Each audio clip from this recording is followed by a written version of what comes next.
Fala galera, tudo bem com vocês? Aqui é o professor Oliveira do canal Excelente em História. Hoje a gente dá prosseguimento nas nossas correções de questões dentro do quadro Essa Foi Questão de Prova. Mais especificamente uma questão que caiu no SSA 2, aplicado em 2021, a questão 22, que nos convida a analisar uma imagem, certo? E o enunciado nos provoca da seguinte forma. O quadro Os Três Mulatos, tá? Aqui eu já tenho a identificação da obra, isso é muito importante.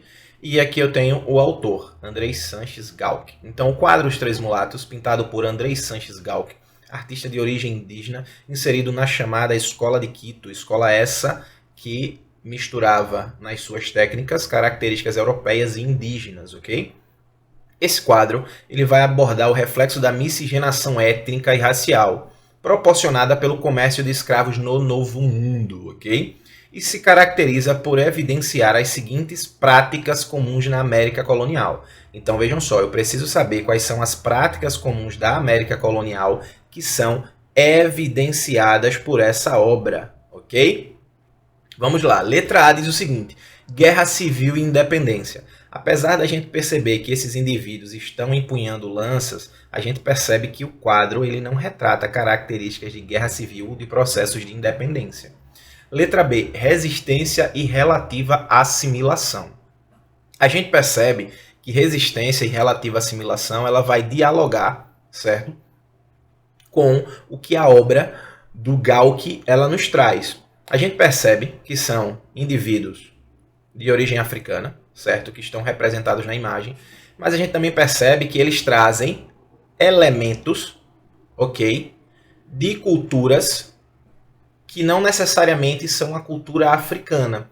Então a gente percebe que esses indivíduos, né, da província de Esmeralda, eles apresentam uma relativa assimilação a alguns processos culturais que não são propriamente deles. Só isso, professor?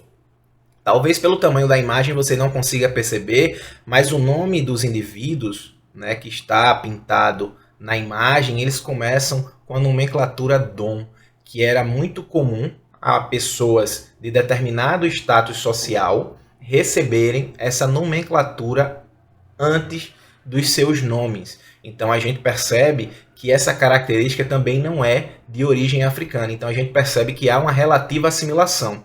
Relativa assimilação por quê, professor?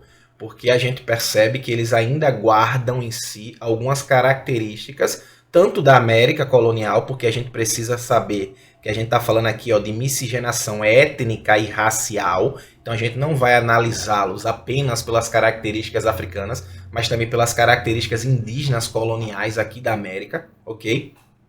E essa resistência, ela é trazida, a gente percebe que eles estão aqui parecendo pessoas, né, de cortes espanholas, mas a gente percebe que eles trazem características, principalmente esses adornos, certo? Na face, que não são características propriamente europeias. Então a gente percebe que há uma resistência. Assim como eu citei, eles trazem vários processos de relativa assimilação, ok? Porém, eles ainda mostram alguma resistência, porque apesar de toda essa caracterização, a gente percebe que eles, principalmente aqui na região da face, eles guardam algumas características, alguns adornos que são representados na imagem, que a gente percebe que não são dentro da cultura europeia. Então, eles sim apresentam alguma resistência. Então, a resposta correta é a letra B.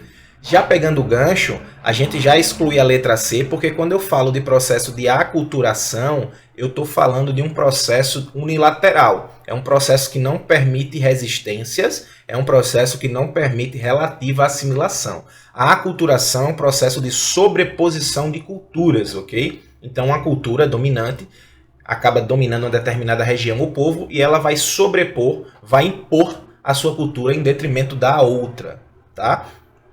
Ascensão à nobreza. Apesar da nomenclatura Dom, que eu já falei aqui para vocês, a gente não vê necessariamente essa questão da formalização dessa ascensão à nobreza. Então, por isso que a letra C também estaria errada.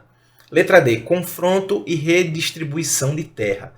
apesar deles estarem empunhando lanças, a gente não vê no quadro, né, a retratação desses elementos de confrontamento ou de redistribuição de terra. E a gente sabe que essa redistribuição de terra, a gente pode trazer aí a ideia de reforma agrária ou questões afins, a gente sabe que ela não acontecia, né, de forma deliberada, ok? Então a letra D ela também não poderia acontecer, não está correta, certo? Militarização e redistribuição de renda. A gente percebe que sim, tinham alguns indivíduos não europeus que conseguiam ascensão dentro da América Espanhola, dentro da América Portuguesa, mas para falar sobre redistribuição de renda, a gente precisa universalizar esse processo.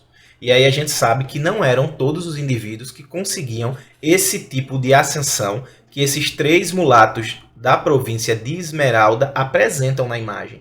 Então, a redistribuição de renda, ela não acontecia, tá? Alguns indivíduos conseguiam a ascensão, mas para a gente ter essa perspectiva de redistribuição de renda, o processo ele precisaria alcançar mais indivíduos, precisa ser mais universal. E a militarização, certo? Ela também, apesar deles estarem empunhando lança, não traz essas evidências tão claras.